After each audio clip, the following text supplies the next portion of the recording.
Go on mute for just a second, please.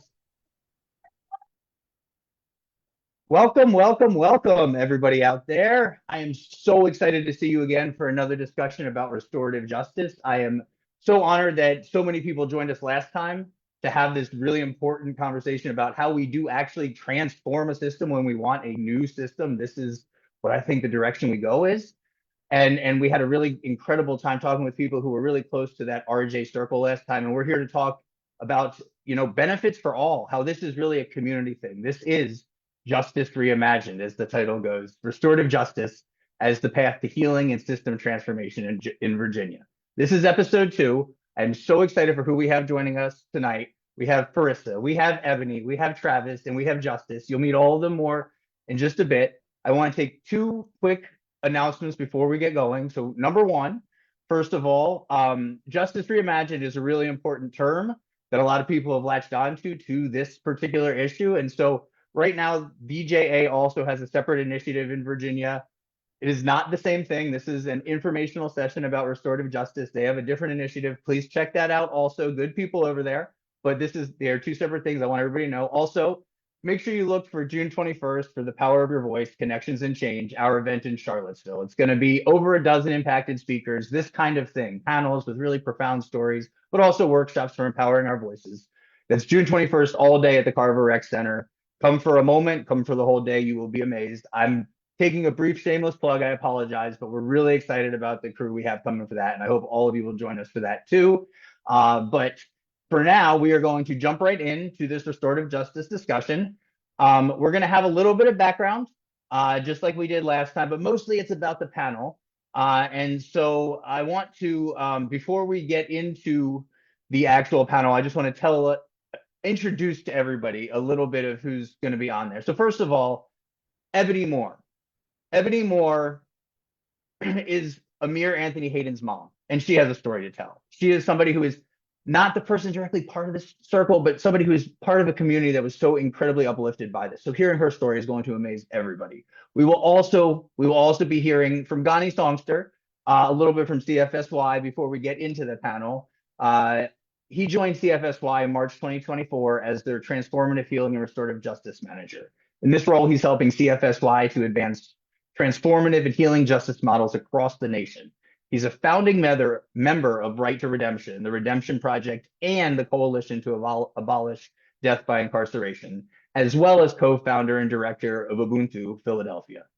Since his release in 2017 after 30 years in prison, starting at 15, Ghani has emerged as an outspoken voice and visionary in Philadelphia's movement to end mass human caging and to create transformative and restorative responses to harm and violence. During his first 3 years out, he worked as the healing justice organizer for the Amistad Law Project, during which time he co-created and hosted ALP's Move It Forward podcast. Ghani spent another 3 years at the Youth Art and Self-Empowerment Project as leader of Philadelphia's first restorative justice diversion program for youth called Healing Futures.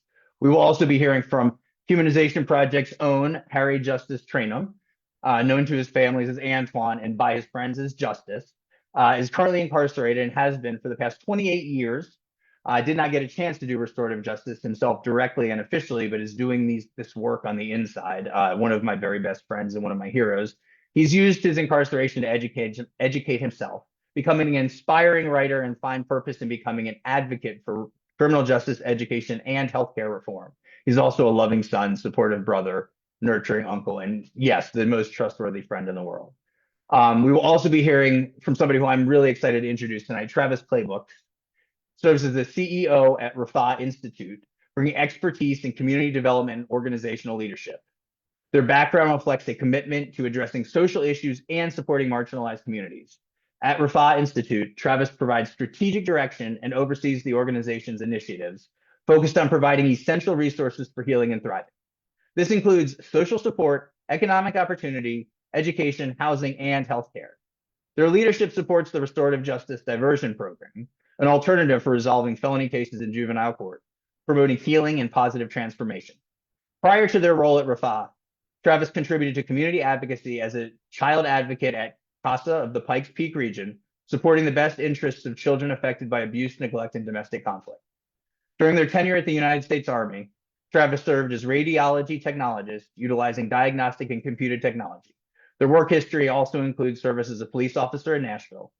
Travis holds a bachelor's degree from Thomas Edison State University, a master of divinity from Liberty University, and a doctorate from Liberty University. What an incredible person to have join us. And then last but certainly not least, and we will have more organizations at the end, but on our panel here tonight, we'll have Parissa Sagani Tofty. Is the Commonwealth's attorney for the Arlington County and the City of Falls Church. Parissa was first elected to a 4-year term in November 2019 and reelected in 2023. She has a 22-year record of criminal justice reform as an innocence protection attorney, a public defender, a law professor, and an elected prosecutor. Parissa has helped exonerate innocent individuals who were wrongfully incarcerated, including the first DNA exoneration in DC. She has litigated cases of constitutional magnitude at all levels of state and federal courts, including the United States Supreme Court and the Supreme Court of Virginia, and has helped train the next generation of criminal law attorneys. As an elected prosecutor, Parissa has worked to transform the legal system for all parties into one that lifts the voices of victims, focuses on rehabilitation, and holds people accountable. Parissa is a founding member of Restorative Arlington and helped create the first community-based adult diversion programs in her jurisdiction. Through her commitment to procedural justice, rehabilitation, and diversion, Parissa is working to transform the criminal legal system to one where safety and justice are integrated values. Isn't that what we all want? Parissa earned a BA in philosophy and comparative literature from the University of California, Berkeley, and a JD from the New York University School of Law, and has an abiding love for Jane Austen and Star Trek. Thank you, Parissa, for being here. Thank you all for being here. So without further ado, we're going to show you a little background information on restorative justice so that anybody who missed last week or just needs a refresher can have that. And then we're going to hear a little bit about interconnectedness from Ghani, and then we're going to get into our panel. So Fatima, if you wouldn't mind, take it away for the videos to get everybody caught up.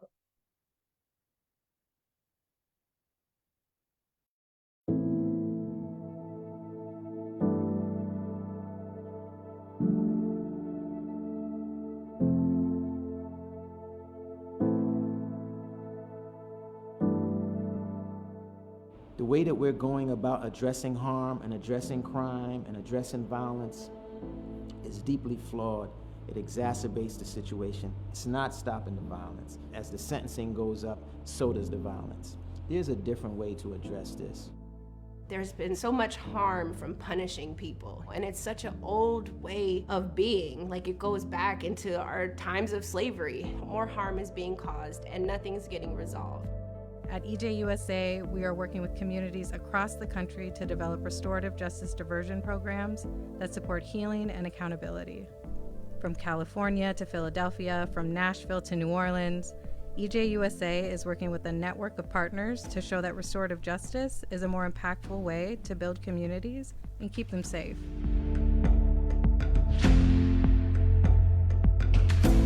It's just such a step forward in terms of what we do as regards prosecution, to recognize that we have to figure out how to make people both better on the one hand, that is people who do bad things, but also how to restore people back who were victims. There's 4 areas of harm that we were looking to address. That's the one that we have to ourselves, to our family, to our person harm, and to our community. So we bring in people into the space that are stakeholders that are going to help hold the youth accountable.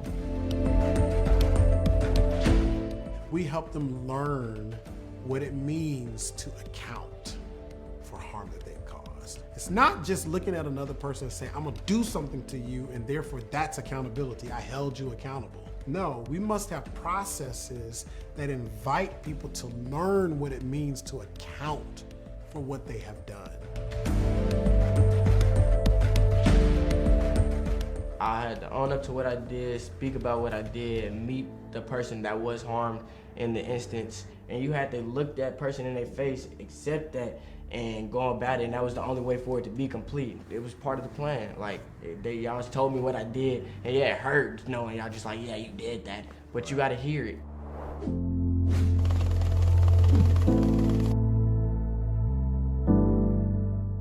Everybody deserves second chances and redemption. Even if you feel like they don't deserve that second chance, do it for yourself. Mistakes happen, and a part of being a person in the community is to step up and make that mistake right. Do better the next time. Help the person that you hurt and the community at large. I get pushback a lot. Like, well, you're just slapping people on the wrist. You're not doing anything. And I said, but our crime rates for our juveniles are down. In 2013, we were arresting about 4,000 kids a year, if not more. At the end of 2021, that number was down to 1,000. And that means that we're doing a lot of intervention and prevention work so that it doesn't get that way.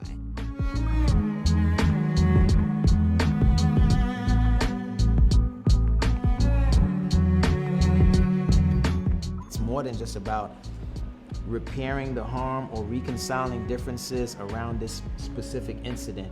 It's also about sowing the seeds that could turn into something transformative, that could change the situations and the conditions that's breeding violence and victimization in our community.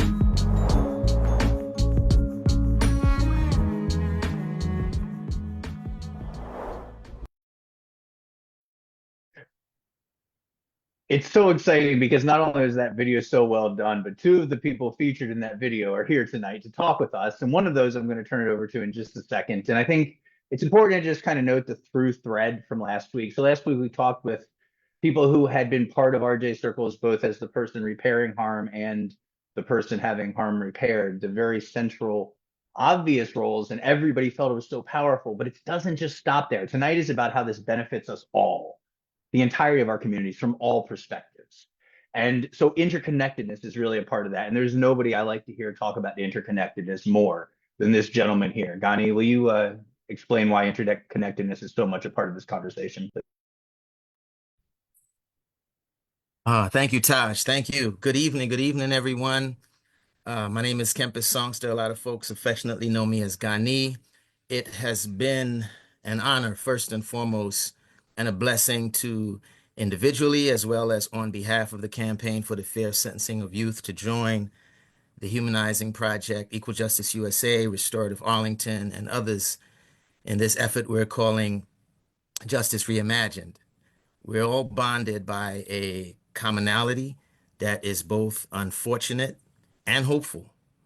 The unfortunate bond we share is our lived experience with violence and harm, loss and pain, our lived experience with the dehumanizing effects of violence and harm, whether as recipients or deliverers of harm, wrapped into one, victimized and victimizer even.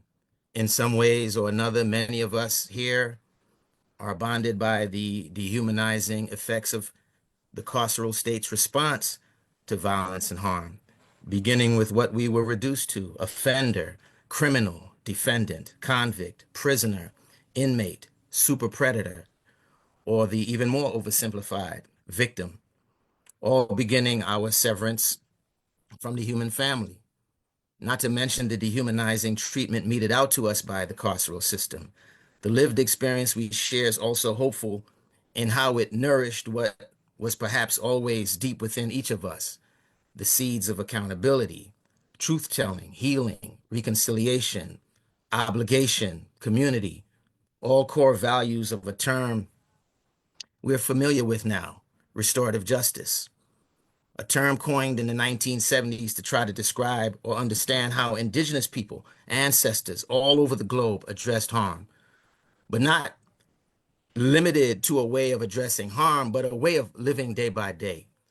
We've learned about circling up, using a talking piece, generating values, building a centerpiece together, facing each other and listening and speaking with and from our hearts and with respect, taking account for our actions, past and future, and agreeing on plans to repair our harms to each other.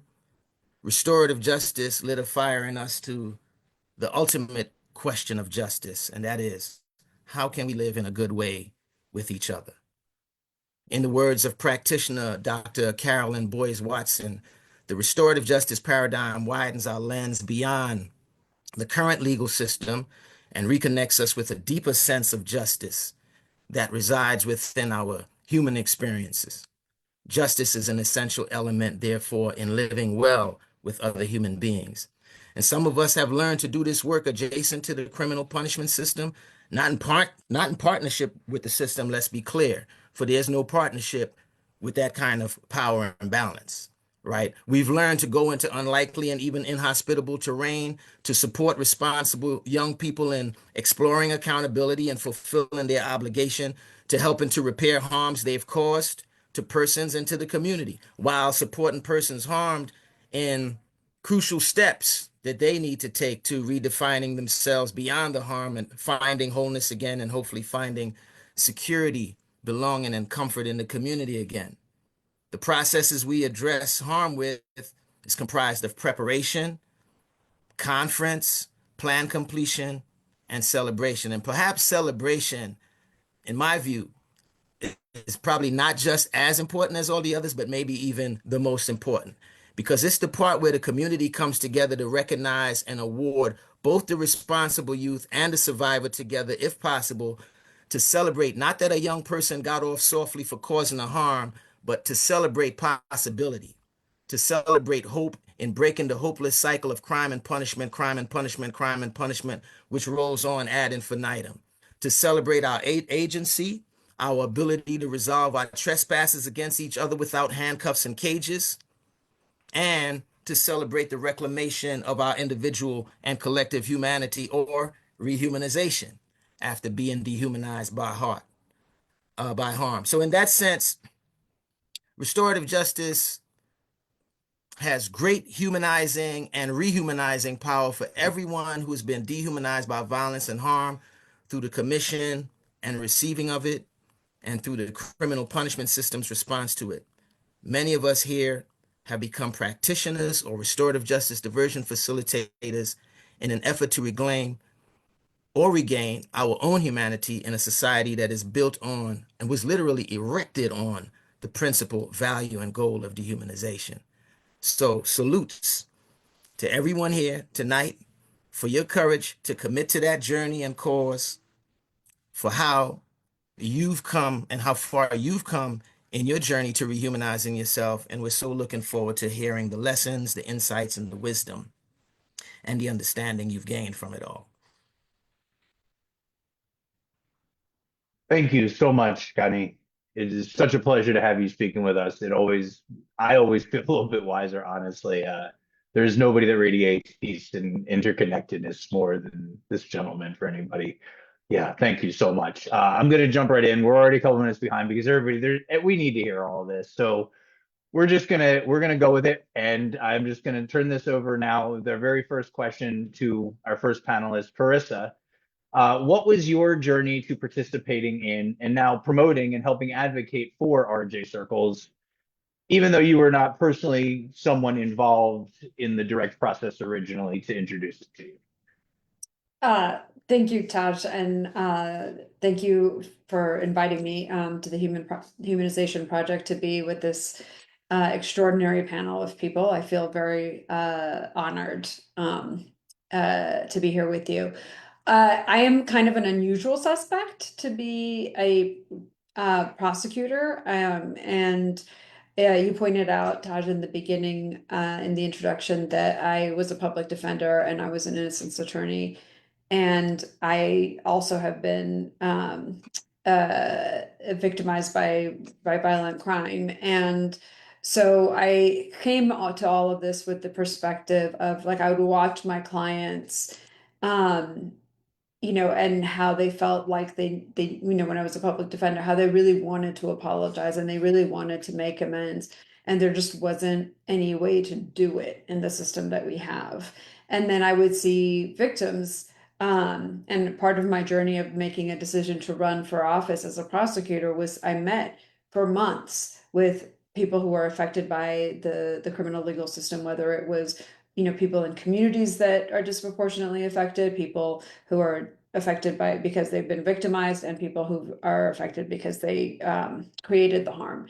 And what I consistently heard from victims, whether they reported or not, was either they were afraid to report because they didn't want to get involved with the legal system, which is the perspective that I had. I never reported because I didn't want anything to do with the criminal legal system. So when Danielle Surratt points out that 50% of people who of victims of violent crime who don't report, that was me, and it resonates with me when she says that they wanted nothing over what the legal system has to offer them. And so uh just having seen how the people who've been victimized are harmed, seeing how people who did harm want to actually make things right and do the best that they can to repair the harm, and then seeing that community sort of like the concentric circles of the harm that grows when people are taken away from their families, when people don't feel safe in their communities, when people are watching on a regular basis, buying link to see when someone's getting out of prison instead of just feeling safe. And I was at my very first meet and greet when Leanne Roselle from then the NE Casey Foundation asked what I thought about restorative justice, and I was so excited that somebody had asked me that question, and that was a part of my platform. It was the core promise that I made to the community, was to start a restorative justice program. So you've kind of come at it very organically, but very aimed at this bigger picture of what justice means. And I think as somebody who is like by lay terms a prosecutor coming at this, it really defies this idea that this is about being soft on anything, which I think is the initial reaction that some people who haven't yet come to understand what this is really about, the importance of accountability and community and healing. I'm really glad to have you here and to share all of those perspectives on how you came to be part of this movement. And I think this is also something that's important to hear from Travis next, because also coming from another perspective that we don't always expect. Travis, what was your journey to participating and now promoting RJ circles, even though you were not a person who came to it through being somebody directly part of the circle?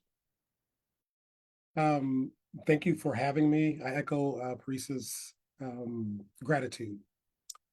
I was a law enforcement officer here in Nashville, primarily serving in inner city Nashville, and I could see that the legal punishment system was woefully inadequate at responding to the actual needs of both people who had been harmed by violence and those who had caused harm. And I came to reframe what I was seeing as not a matter of criminality, though it was a matter of law breaking, but so what? Who said the laws establish what's right? But more as a matter of resource access, resource engagement, that people were figuring out how to survive extreme degrees of poverty across many areas of their life. And my theory of change became, well, I mean, I looked at my own life. If people have the resources that they need to thrive, to heal, to be good people and to make good choices, they will. And so I started Refi Institute as a space to experiment with social designs that help people restore access to resources as a way to avert causing harm, being harmed. And that led me into a space around restorative justice, partnering with Judge Calloway and at the time Impact Justice.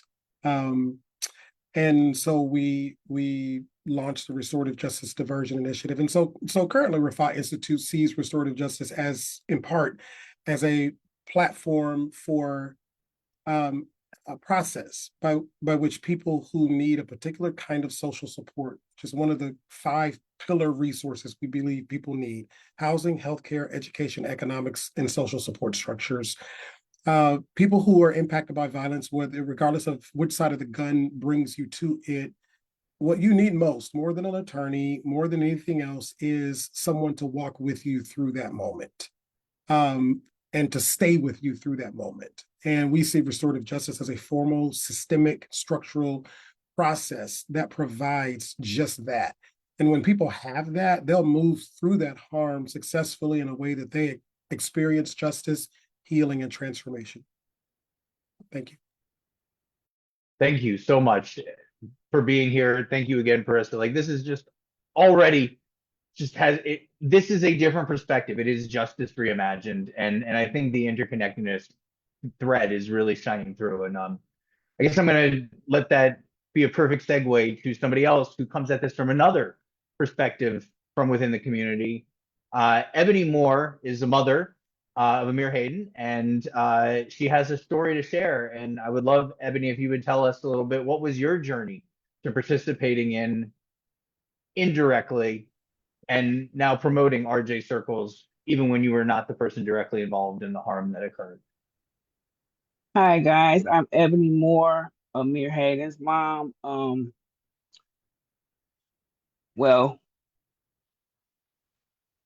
first of all, thank you guys for having me here. I'm not really good at speaking, but what got me to restorative justice is and involved in it is my son, Amir Hayden. At the tender age of 13, Amir was doing things that I had no idea of because I was always working and everything, and was not a part of my community where he was running around doing things, because I basically just stayed in the house, so I didn't know. But Amir had got into some trouble, and I had no clue about restorative justice. I was just a mom, just going crazy, thinking I was hearing all kind of things. I was hearing that they were going to possibly keep him till he was 19 years old. They were going to ship him away, like a mother's nightmare. I am a realist, so I do believe that it's consequences for everything, but it's just a little different when it's your 13-year-old baby, and Travis came into our lives and helped us extremely. I never heard of restorative justice. My first time ever hearing of it. But I think it's a great cause and everything. Amir had not been a troublemaker, had not been in trouble. This was his first time getting in trouble. To it where he had to go to the juvenile and sit in the juvenile, and I really thought that he was gonna be just like his brother, but boy, was I wrong. Amir's his own person. He is striving now. When we had a meeting, when we finally got to have a meeting with the Cheatums, they said, and I'll never forget this, we just want you to be a good man since one was taken from here. And Amir has stepped up to that. We'll have a 2025 graduate, May 21st. And he's gonna keep on making the Cheatums happy, making us happy. Like Amir's gonna do big things one day. I just believe restorative justice saved a lot of lives, because I don't think being incarcerated, like especially for children, some of them don't come out as great as Ghani and other people. Some of them come out lost. confused, angry, uh, don't know nothing because they weren't taught anything. So I believe like for someone like Travis and Donnie and everybody to step up and take time out of their lives to help children, and not only children but the family, because I have been helped tremendously by this, because like I never knew about trouble. I never I got in trouble when I was younger. I've never been in trouble again because I'm like, this is not for me. I can't do this. So I commend you guys who have had to do years and years and years incarcerated, because I don't think I could have did it. This is great. I want to be with this every step of the way that I can. Um, you guys are not my family. I love you all and I appreciate everything. Yeah, we've came a long way. We came a long way. And like I say, a little bit later, if you guys would like to meet Amir, he's here. He's in his room right now playing his game, but he's here if you guys would like to meet him a little bit later. But yeah, man, I believe this is God sent to me, because I had no other help. I did not know what to do, but get myself more and more in debt, trying to pay for a lawyer that I couldn't afford. Like I said, this was God sent. Travis was an angel when I first met him. I'm like, oh man, what's going on? But it was all worth it, and I felt such a relief after I left up out of there the first time with him and Amir's lawyer, and to know that there's good people in the world like the Cheatums that would recommend this or would not be against it. It's awesome. It's awesome. Thank you so much, Ebony, and Mhm. congratulations to Amir. We would love to hear from him a little bit later on. It's just so exciting that, like you said, family has been kept together because we took this approach in something instead of something that was so adversarial. And Travis, you got a huge shout out there. Now we want to hear from somebody who has actually not been able to engage this process directly, somebody who's still incarcerated in Virginia, though I will say is one of the people who was managed to earn their parole despite what the parole board tends to do and not really ever grant it even when people have earned it. This is somebody who's so phenomenal. Harry Justice Trainum goes by Antoine to his friends, but he goes by Justice to everybody who knows him as the person he is today. This is actually, so everybody knows, this is him, he and I speaking from while he is still inside. So this is a recording, but we asked him some of these questions, and I'm just going to say, Justice, what was your journey to participating in and now promoting RJ circles, although he hasn't really gotten to directly participate, even when not involved directly in a healing process. So, Justice?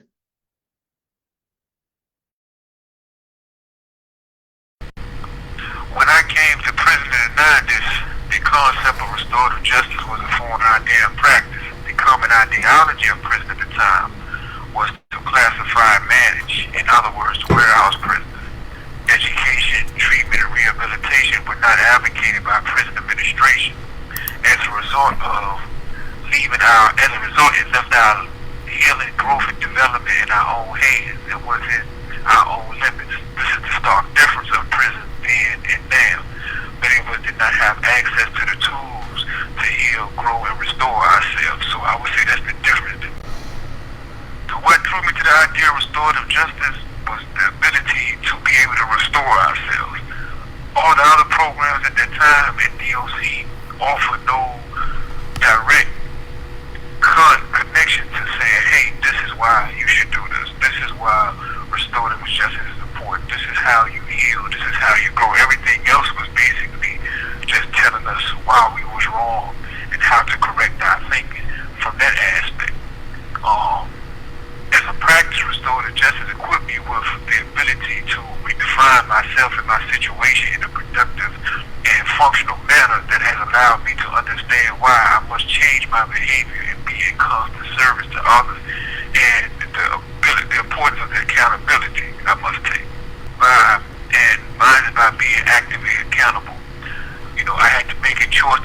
responsible to myself, my victims, my community, and my society in general. This is beyond saying I'm sorry, but more so an apology that comes with a new behavior. And, that is what accountability is. So as an individual, that is what I had to be embraced, and everything else came from that. The respect factor, the integrity, the more to being able to be more than my circumstances and more and seeing myself beyond the mistakes that I made. Yeah, so thank you, Justice. Even though he can't actually be here, he will be home soon, thank goodness. And I want to just thank both Ebony and Justice for finding ways to be here. One thing that's beautiful about RJ is it meets us where we're at in our communities, and in our needs and in our lives. Everybody can't be on camera this evening, so please just understand that we're just glad to have everybody here and able to be part of this conversation, whatever way they can bring. So if anybody noticed that, that is why. Carissa, I want to shift to you again, though. Your job is to ensure public safety by promoting justice through the legal system. That is a big term, right? What about the RJ process playing out the way that it does makes that the outcome, actual justice? So, everyone says that prosecutors that our job is to do justice, and nobody really defines what that is. And for me, and I think for Arlington and the City of Falls Church, who've embraced this idea of justice, it involves lifting up the voices of people who've been harmed, but also giving people who've done the harm, the defendants, tools on about how to think and act differently. And I think Travis had said something to this effect earlier, but it's a passive kind of accountability to the system that we have, and people don't really learn anything. We just call it accountability, and we've all sort of accepted that this is what accountability is, even when it demonstrably is not. And being in a position to do sorry, being in a position to hear the harm that you did, and and make up for it, is, I think, it requires a lot more work. It requires a lot more self-reflection. It requires a lot more self-improvement. And the results that we've seen, in I know that Rafah has, I think, a 0% recidivism rate. Travis, correct me if I'm wrong, but Restorative Arlington to date, for everybody who's completed a 4%, excuse me, but that's really low. So far, Restorative Arlington, for everybody who has gone to conference, has a 0% recidivism rate. We don't have the biggest set of data yet, but the more cases we do, the better our data is. And EJUSA has said that sibling programs lower recidivism by 44%, so that if recidivism is 60% for a certain population, accused and convicted of certain crimes, it would then be 16% for RJ participants. And sorry, I got distracted. Travis is saying 4% over 3 years, having nearly 90 cases completed. So the bottom line is that to me, like, justice is problem solving. It's looking to the future. It's healing. It's making people feel safe.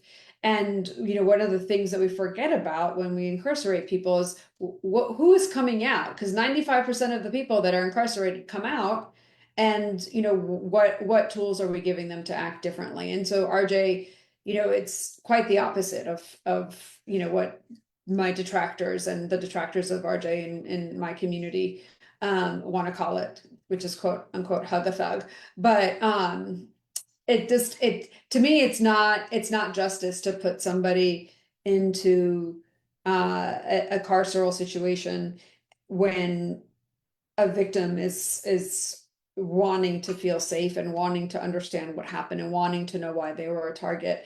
And then, the person who did the harm is wanting to apologize and wanting to take responsibility. And then, the idea of justice being that we would deny those people those things in order to feel and act differently is to me just bananas.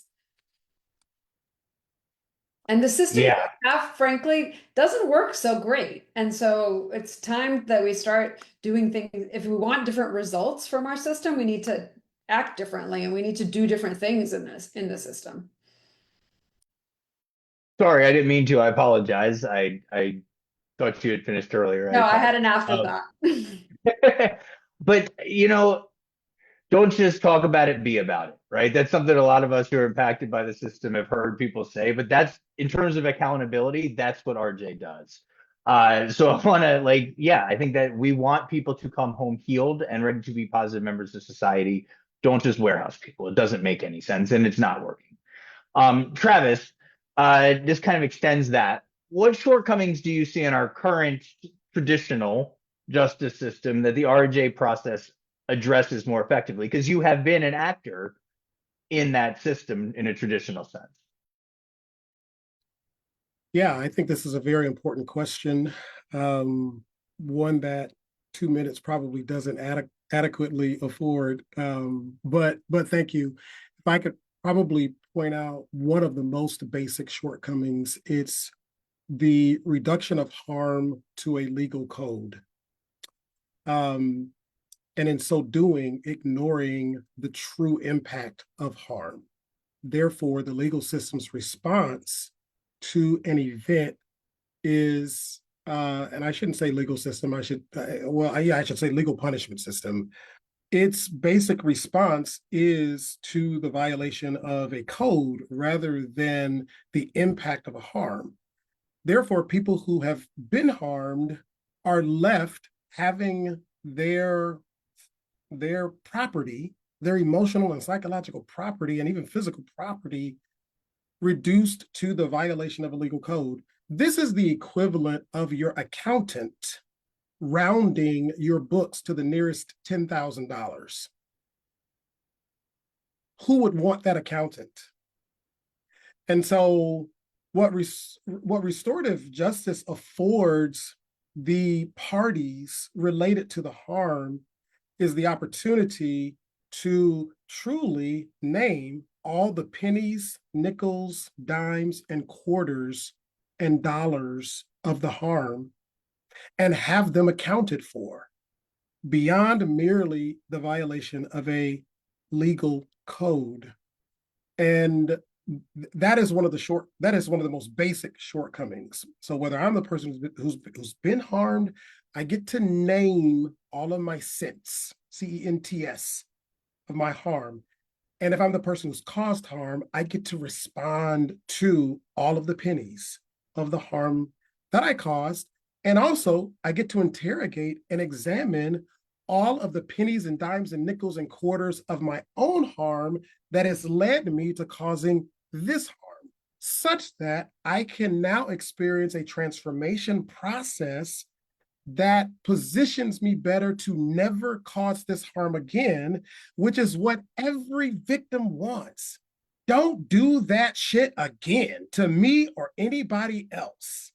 And so I think that that's a basic shortcoming of the legal punishment system that restorative justice responds to adequately.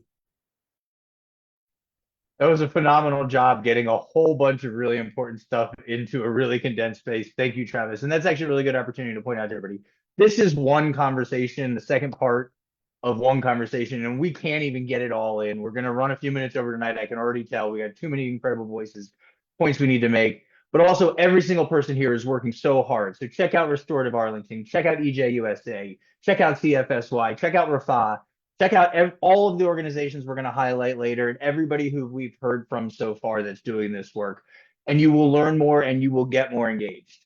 On that note, though, I think that in terms of the human side of this and the way this really impacts all of us and we want less harm and less trauma, I want to go back to Ebony now. Ebony, how did Amir participating in RJ process instead of traditional prosecution when he got in some trouble when he was young, how did that impact your life as his mother and your family? Like, how did that really affect you as a family? Well, when it first happened, I was totally lost. I was heartbroken. Um, it impacted us. I, I'm glad that Travis and them stepped in because I don't know where we would be at this point in time. I would hope that we would still be on the same path, but I just don't know how it would have been with the justice system, um, how it is today.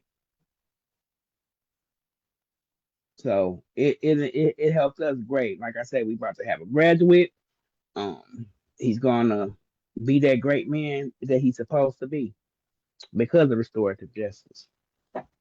The whole Thank you. family, yeah, the whole family's trajectory because Amir has a chance to graduate and pursue his life as he otherwise would have. Thank you so much, Ebony. You're I want to, welcome. yeah, I want to ask something of Justice now. So we're going to go back to him.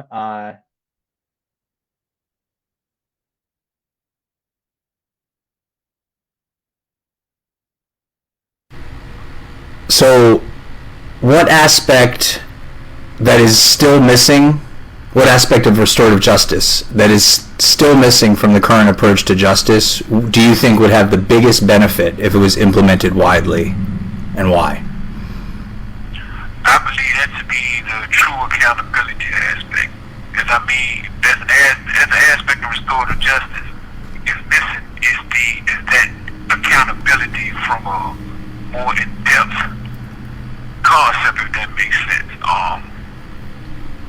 Imprisonment is not accountability, but rather is a system that fosters growth and development and leads persons to take responsibility and give him or her the education, the will to stand actually accountable. Meaning that one's accountability is a matter of a clear and sincere choice and sincere steps to acknowledge the impact of one's actions on others, expressing genuine remorse, taking action to repair the harm, and sincere commitment of refraining from future harm. This would be the greatest benefit if implemented widely and creating a platform where sincere active accountability can be established.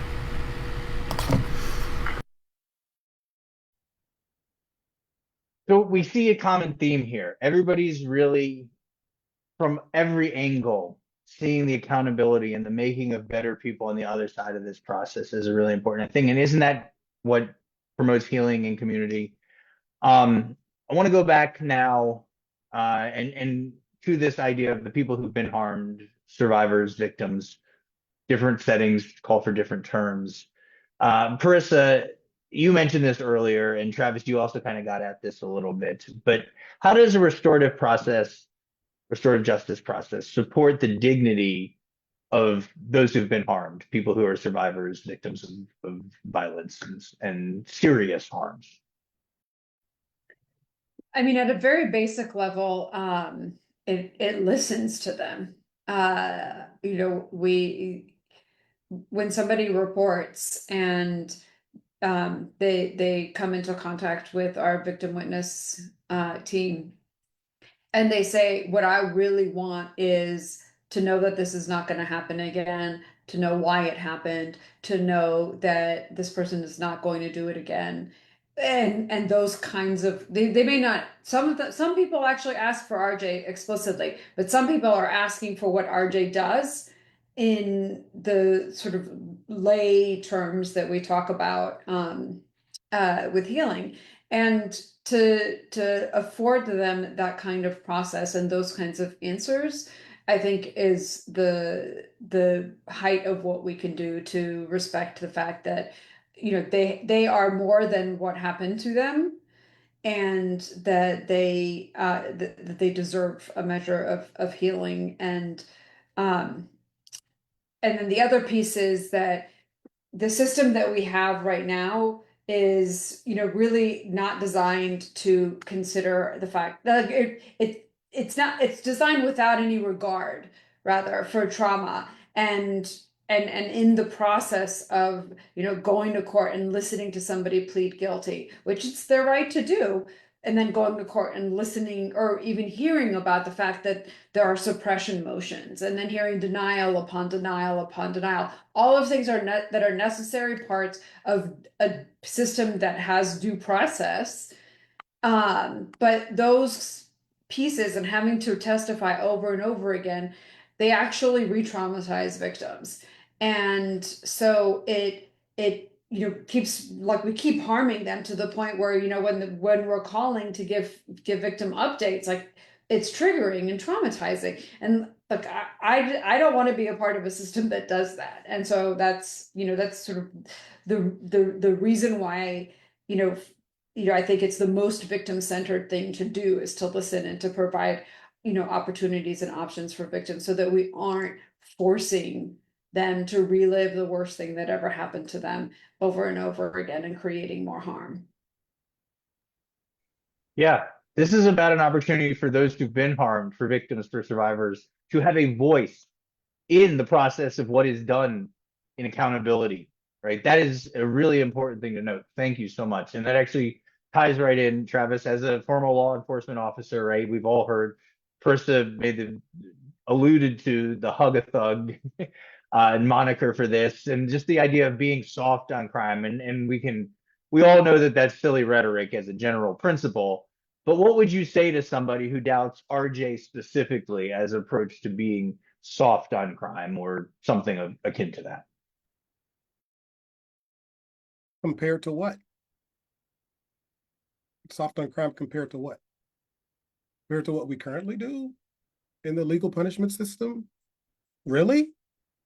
You mean a system where that a system that practiced as much as it is and has been practiced in our nation and its history has failed to make this nation any safer? So compared to what? And so that's what I say to people who say that it's soft on crime. If you come from the posture that crime must be punished, and that is the full and adequate response to crime, then maybe it is soft on punishment, for sure, in the sense of mere punishment as a response to crime.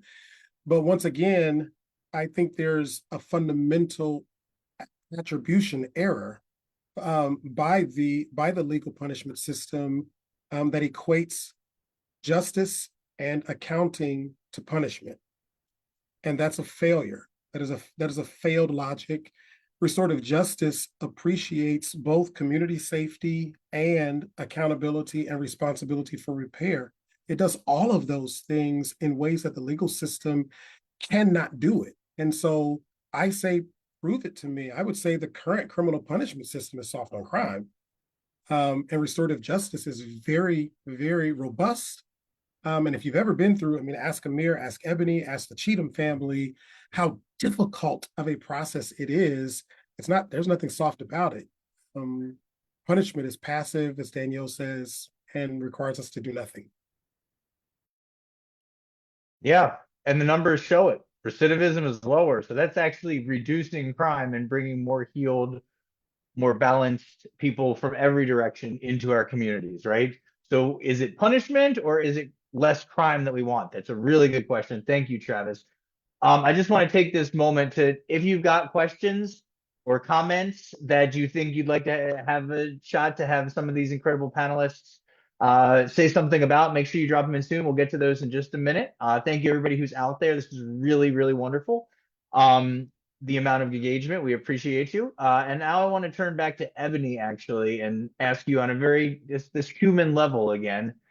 What is Amir Hayden doing now, besides being about to graduate and besides playing some video games, as he has earned this opportunity in this moment?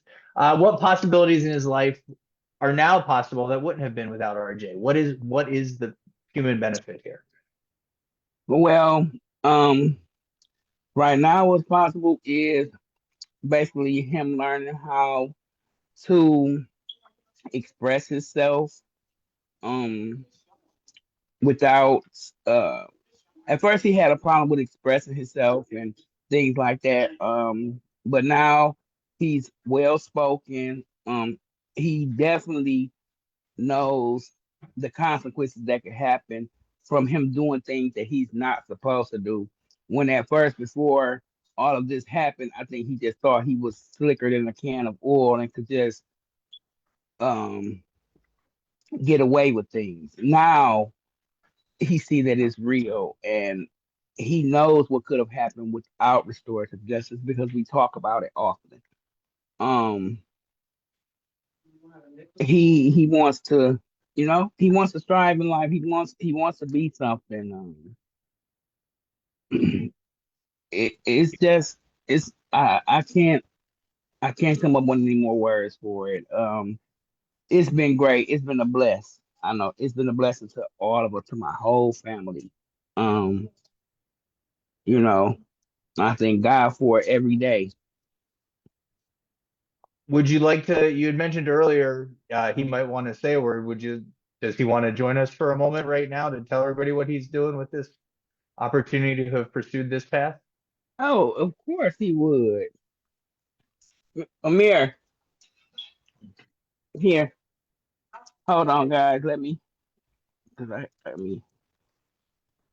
Here we go. Here he is. Hello. Amir, hello. How y'all doing? We're excellent. I just wanted to, for those out here who haven't gotten to hear about restorative justice, or for those who've only heard a little bit, what is it that you're doing now? Where is your path taking you that you might not have been able to if you hadn't been able to go this route?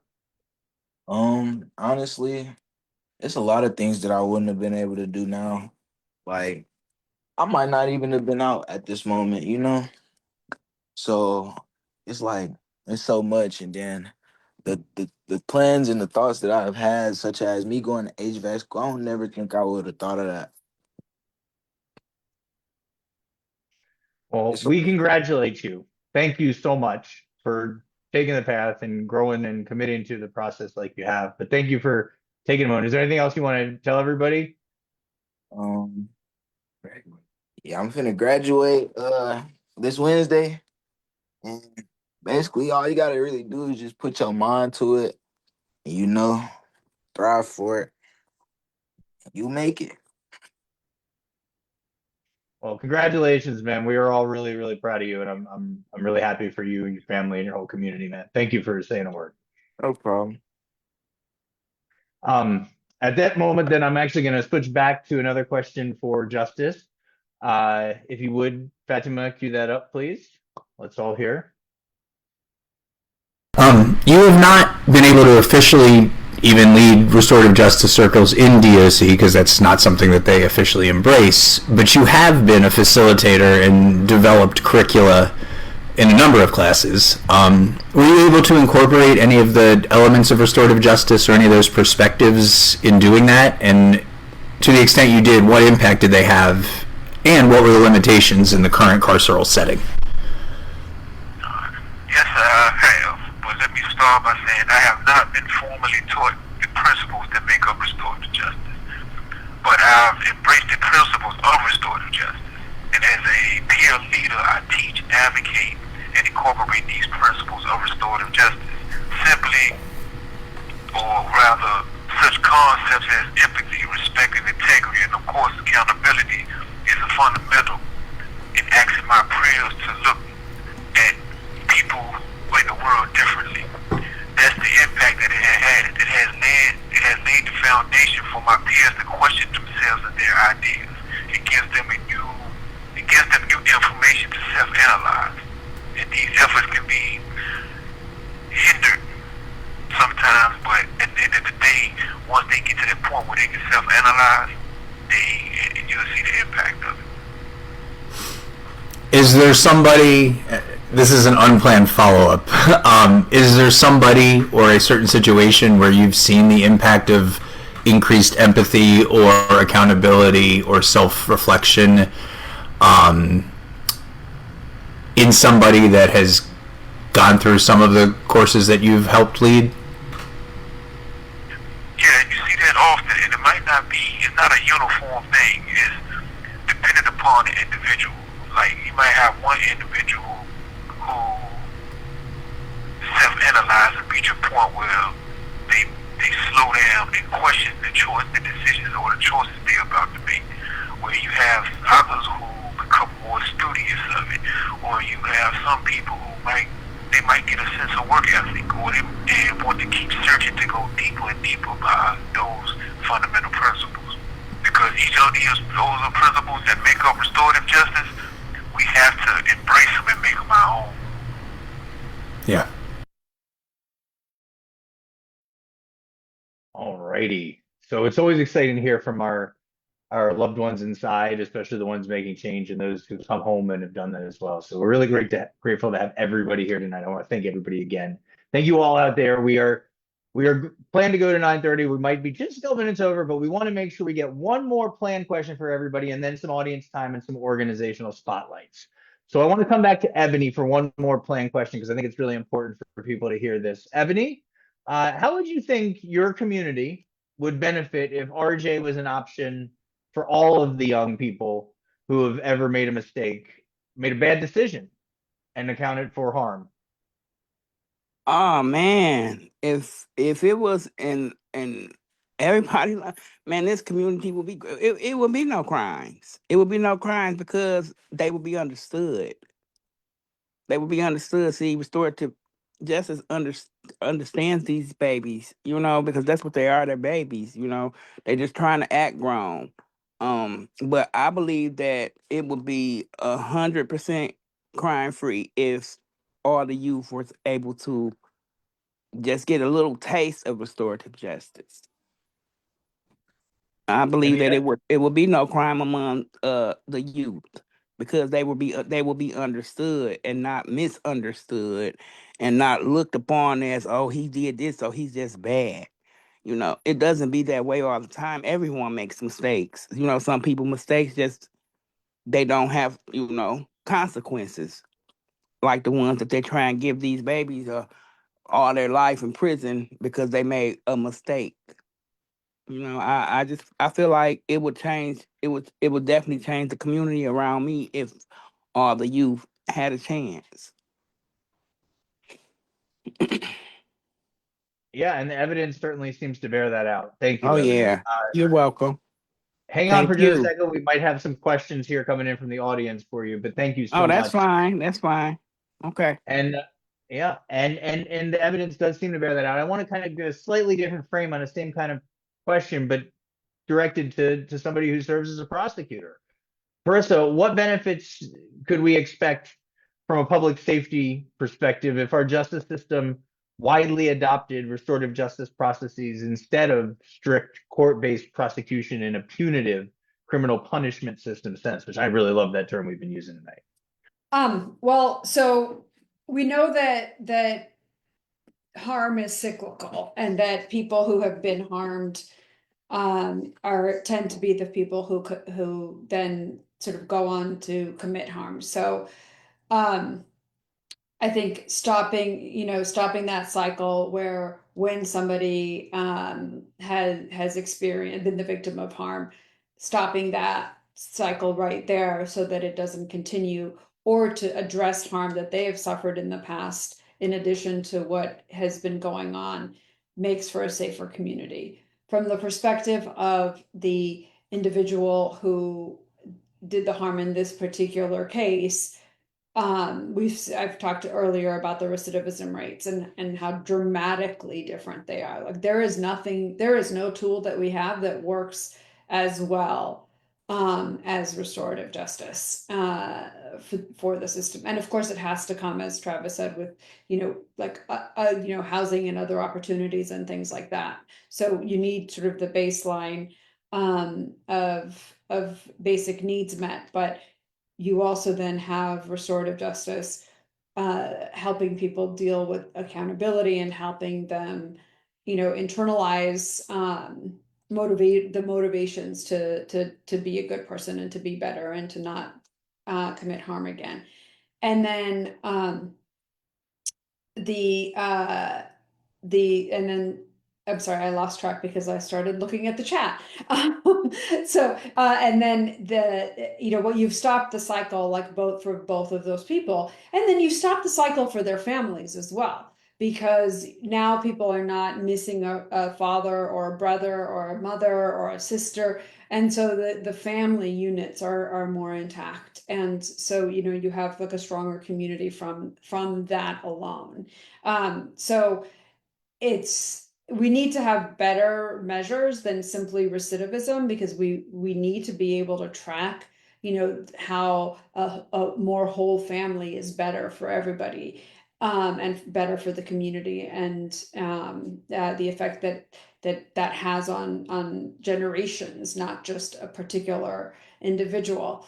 But if you're going by the measure that this system has created, which is recidivism, restorative justice creates safer communities because it reduces recidivism. But if we can start measuring the other things that it does, I think we'll see that it does an awful lot more than the system that we currently have. Yeah, let's measure thriving instead of just avoiding going back to prison, right? We don't just want people to come home and not go back to prison. We want them to be citizens, right? And this is healing and accountability in an active sense. These are the paths to that, absolutely. And we've said it here many times. Hurt people hurt people. It is a system that reflects our original sins and traumas, using trauma to respond to acts that reflect individual traumas is never going to lead to anything more than more trauma, right? More hurt, more violence, right? So this is all cyclical, yes, and also this is the way to help try to break that cycle. To that end, I want to get kind of in the same vein to Justice, if you would please. With experience as a leader behind bars in both being accountable and in leading reform, what would you see as the benefits for all the stakeholders? If we, from communities to, individuals who are incarcerated to our loved ones, anybody involved and impacted, if we were to implement this restorative justice approach across all of DOC now, what would the impacts be, the benefits? I believe if we can turn this concept, and by concept I mean the principles of restorative justice, into a central practice within the Virginia Department of Correction, this will in turn benefit all aspects of the prison system, or rather, every aspect that is touched by it. As prisoners, we will create a sense of direction and a purpose that, if guided properly, will foster an act of accountability, and in turn can be let me see the word I'm looking for, a device or a drive to public safety, because it's well established that highly educated people and productive individuals who has taken a sincere effort in themselves is unlikely to recidivate. Such emphasis on restorative justice will make reconciliation between prisoners and victims more common and feasible. This will be because the system will not just allow but also advocate and cultivate such a practice. And right now it does that. It speaks on it and it tells you about it, but it does not take a proactive initiative to advocate those principles that make up restorative justice.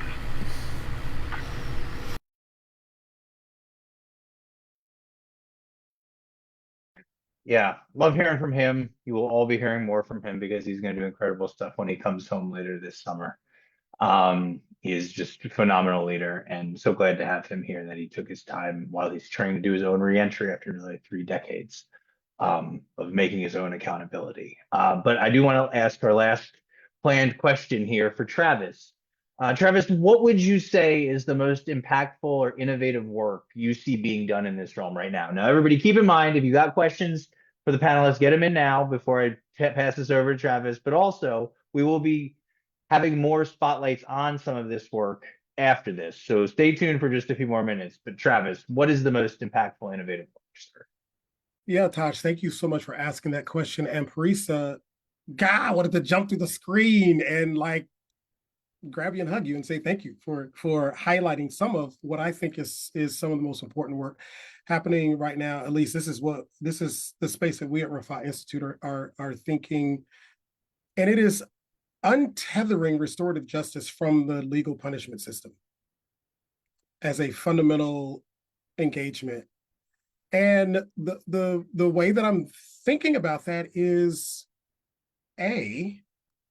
more than half of the people impacted by violence don't use that system, which means we aren't even focused or around or engaging where most harmed people actually are, even people who harmed by crime, law breaking. The other thing is, why would I depend on a system to define for me who can be referred to restorative justice and what success in restorative justice looks like when it has no interest in understanding either? Most actors are not like Parisa. Most actors in the legal system have no business defining who should be referred, what cases should be referred. They have no business, and we have no business defining our success as practitioners and our work in legal punishment system terms like recidivism. There are many more spaces to define success in and to understand success in. And I think we actually become more true to the restorative justice work when we start thinking about success in restorative justice in terms of improved housing, in terms of the transformative nature of the work that we do, improved healthcare outcomes, right? How many people go to a therapist or find themselves in a healthcare setting because they have been violated by violence, right? And if we can start defining success in those terms, I think we're more true to the work. And then the other part of that is, I think, and this is very practical, it opens up avenues for far greater funding for restorative justice initiatives when we can now get into healthcare spaces, we can get into housing spaces, and we can show the benefits of restorative justice to decreasing overall costs in this by partners in those spaces referring restorative justice cases to us, or people who've been harmed, restoring those cases. We can make the case that local municipalities, state jurisdictions, and even the federal government should be funding this stuff. Corporations should be funding this because there is an overall benefit. If I can increase your employees' productivity at the job by helping them process violence that they've experienced and they're not even engaging the legal system, that becomes better for your company, right? So I think that's some of the most innovative and exciting work that at least that we're thinking about, and I believe others are thinking about it as well. How do we untether restorative justice from the legal system and be more true to the work of engaging where people harmed by violence actually are? Let's make it more centered on the actual point, repairing the harm, healing, right? I think that's a fantastic answer. Thank you so much. It appears that we don't have any particular questions at the moment. And I want to now take this moment. You can still drop those in, but I do want to give a chance to give organizational spotlights to some more of the specific partners we've had and other groups around Virginia and around the country doing incredible work. So these are just going to be brief spotlights, an opportunity to give a preview as you can go check out more about this for all of these organizations. I want to start. I would like to start actually with Gani again and CFSY, who has been one of our incredible partners throughout planning this whole conversation. Gani, do you want to talk a little bit about CFSY's work for a few minutes before we pass it on to another organization? Yeah, just to be brief, thank you very much, Taj. The Campaign for the Fair Sentencing of Youth has been front and center advocating for humane and fair treatment of children by our criminal punishment system. You know, as you know, this country is, I think we would have to use another word other than outlier, when you have anywhere from 28 or have had anywhere from 2,800 to 3,000 people condemned to die in prison for offenses committed when they were children, and the rest of the world combined has zero. I think we need another word. I think outlier might be less adequate than aberration or deviant. You know, I think those might be better words. And so we have been at the front and center with addressing egregious sentencing of youth for a very long time. But with our work with transformative healing and restorative justice, we've kind of like including a new dimension of our advocacy, which is, not just dismantling what we have or ending the unfair treatment of children, but showing the kind of processes and models that we want to see in its place, right? Which is restorative, transformative, healing justice models, and that's what our work entails more vaguely, more broadly. But it involves supporting organizations like Rafa Institute, partnering up with our allies in Equal Justice USA, and seeing how we could advance this model and support and bolster and even help build more of these models around the country. And I think I probably would wrap it up by just lifting up a quote by R. Buckminster Fuller, the late architect and inventor of the late 1800s, early 1900s, when he said, "You don't change things by fighting the existing reality. To change something, build a new model that renders the existing model obsolete."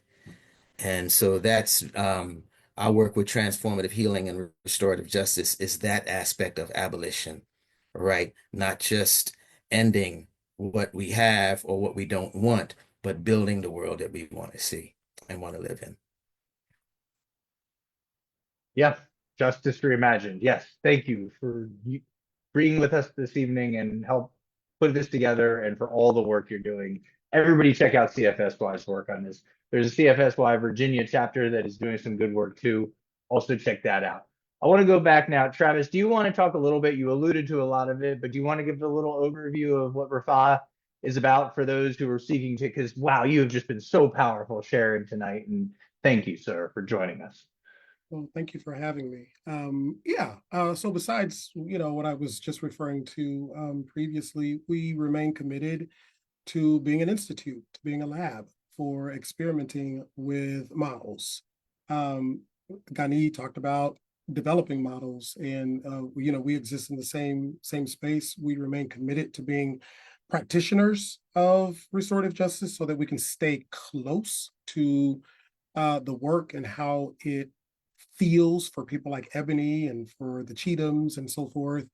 We are expanding into the adult legal system here in Davidson County and Nashville, partnering with our colleagues at Common Justice, with Danielle Sered and her team. We are also expanding geographically into Memphis and Shelby County, launching a restorative justice diversion initiative there in their juvenile punishment system. And so, that highlights a significant part of our work in the restorative justice space. I could take maybe the next 45 seconds and just talk a little bit about some of the other work that Rafa Institute is involved in that's restorative in nature, but not necessarily restorative justice diversion. One of the things that we observed with working with young people is siblings coming behind them, younger siblings coming behind the 13-year-old, really on the same trajectory as their big brother, big sister. And how do we interrupt that? How do we put our restorative justice work out of business by working further upstream? And so we've piloted an initiative over the last 3 years by going into public housing communities and training mostly women of color to start home-based childcare businesses so that they can offer high-quality early education to young 1, 2, 3, 4, 5-year-olds in the neighborhood so that they can get a good early start, so that as they enter the education system, that they can tend to be more successful, so that as they become teenagers, they have a good foundation that they've started with. So these are some of the other areas that we're exploring, experimenting with in a transformative justice way to address the causes of harm, not only at the intersection of the legal system, but more broadly in the fabric of entire communities, entire neighborhoods, and creating new systems, structures, and pathways for access to the vital resources that they need to live safe lives. And I will end with this. Our work is around building community safety, fundamentally building community safety. And we believe that when people have the resources that they need to be safe, they will be safe. And so we continue to be expansive in that work. And we appreciate our partners at CFSY, Eric and Simone and their team at EJUSA, our good friends at Common Justice, and all the other folks who are doing, even our lovely friends at Restorative Arlington, which we remain in very good partnership with the folks there.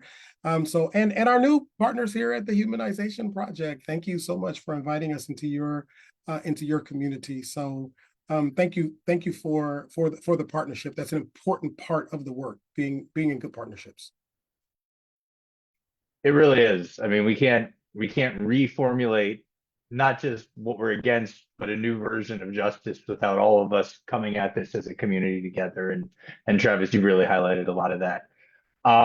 Yeah, this has been absolutely fantastic, and we're so humbled and honored to be a little part of this incredible movement. And I want to shout out a couple people who mentioned Danielle Sered now.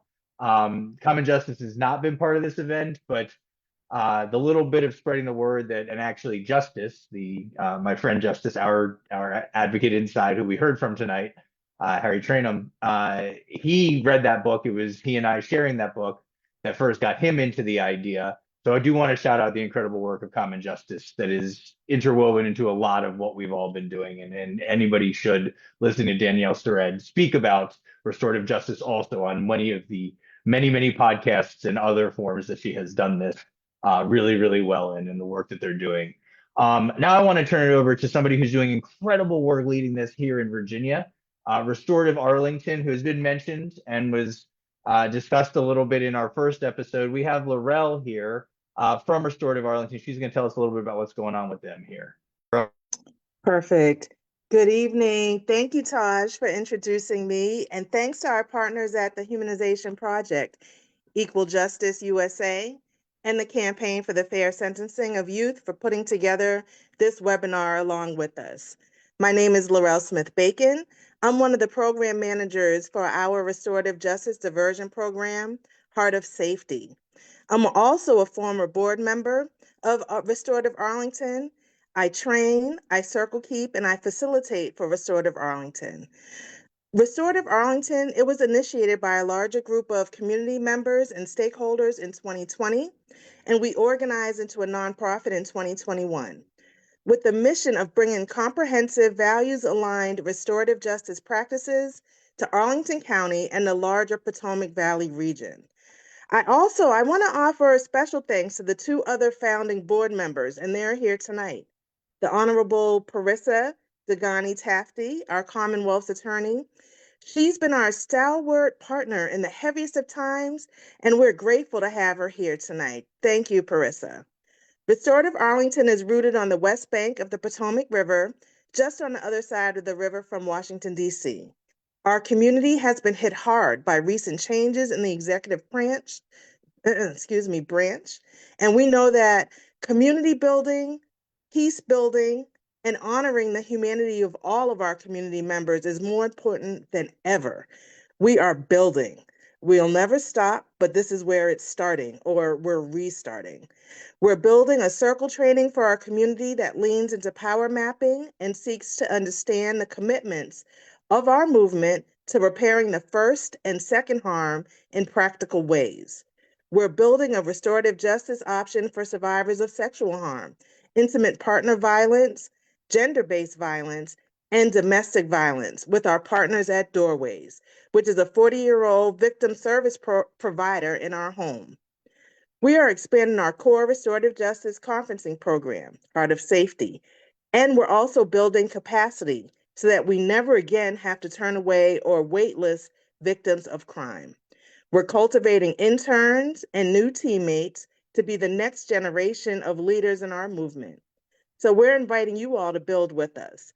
Please visit our website, restorativearlington.org, and sign up for updates, give support to our work, and if you're watching from Arlington County or the City of Falls Church, please consider joining our community advisory team.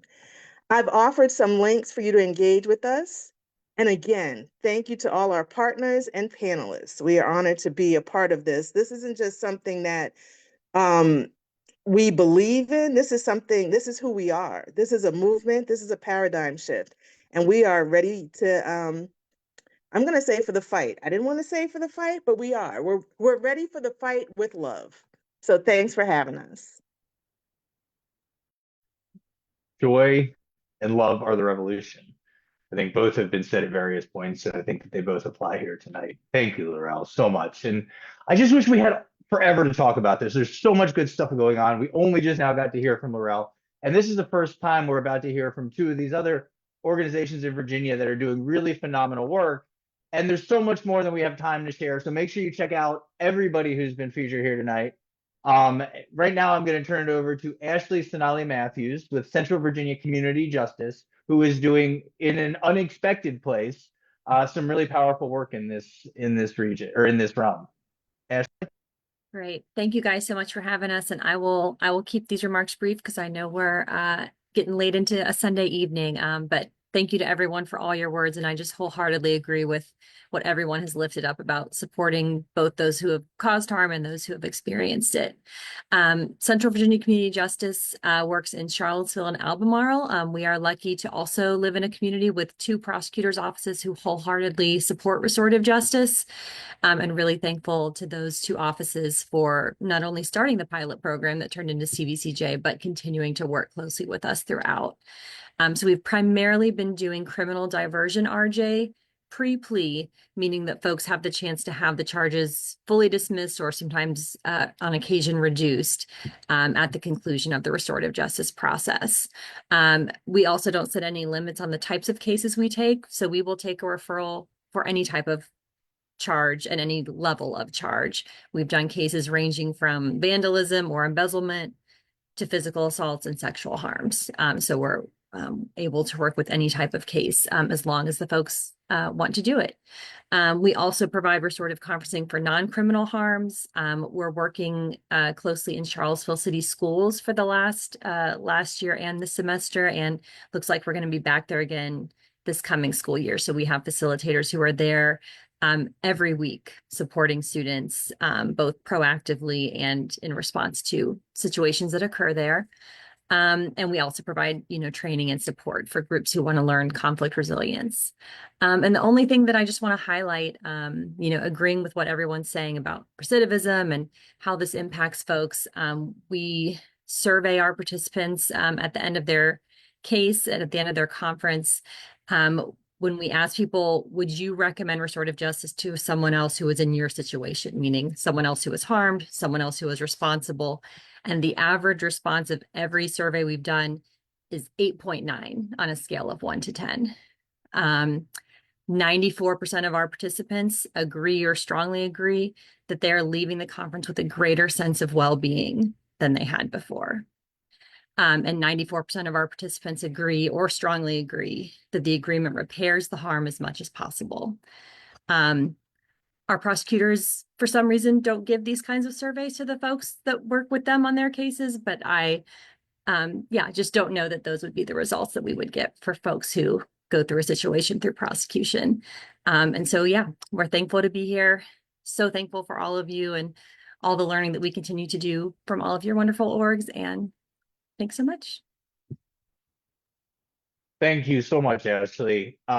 You were just doing, and especially the lack of, as we often refer to in our impacted community, carve-outs, right? This is a process that should be more important the more harm that was caused. I love that this is the approach that you're taking. Healing's more important the deeper the harm, right? That's exactly right. And so I want to, at the last moment here, our last organizational spotlight is certainly not the least, because it is a very good friend of mine, who we are working on some of this work, kind of indirectly bringing some of these principles to practice right here in Southwest Virginia. She does this all the time. I am beginning to try to help a little bit where I can. Jess Bookout with the Bridge Institute. Jess, do you want to tell us a little bit about what Bridge does? Yeah, thank you. And thanks to everyone for sharing. This has been incredible to learn about all the great stuff that's going on. A little bit about the Bridge Institute. So we have a few different things. We have mediation and conflict coaching. A lot of the restorative justice work that I do is within the school system. Both as proactive and in response to situations. So working with children to help build community. Right now, our schools have a lot of negative climate. And so really helping to build that classroom community to support children to want to go to school. And also in response to helping children work through that process of identifying the harm that was caused, finding a way to help repair and move forward. We also just started a police referred mediation program that is going into the works. It's the idea behind that is to police would refer people for mediation when they get a call, like conflicts between neighbors or community members, roommates, family members. So instead of like police having to respond, they could refer those people to mediation to help them really have true resolution. And yeah, we also offer training and things like that as well for various sectors of the community and also businesses and other organizations. Coming at it from every angle. I like the preemptive rather than just reactive. I think this is another theme that has really come up tonight. And thank you, Jess, for doing that. And here in Southwest Virginia, this is a particularly uphill fight in terms of awareness and perspective building. And so you've really been on the ground doing this. And I know that it's actually really taking root in the Roanoke community, which has not coincidentally seen a huge decline in the amount of violence in the communities in the last year and a half or so. Which has been really nice in a response to some real good community strengthening work that the Bridge has been a big part of, as well as many people. So it's not just so. I just want to take this moment to thank everybody who's been on the panel. I cannot tell you how excited I am, how honored, how just inspired by Justice Reimagined, right? That's what we're talking about, a approach that is responsive to the needs of those who have been harmed and those who are acting in ways that produce harm, but are often themselves victims and having experienced trauma, right? This is a whole community thing. That's what tonight's been about, interconnectedness. And so if anybody wants to, I invite everybody to offer some final last words, but otherwise I'm just gonna wish everybody a wonderful night. Does anybody have anything they'd like to add? I don't see anybody. It's late. It's Sunday. Thank you all. I am honored to be part of this community effort with you and everybody out there. Thank you. Make sure you spread the word. Tell everybody to check this out and take this, do something, encourage your legislators, your local city officials, your systems actors, and your friends and family to understand, to watch this, to see this on a human level. These are real people telling you why it matters to us. Have a good night.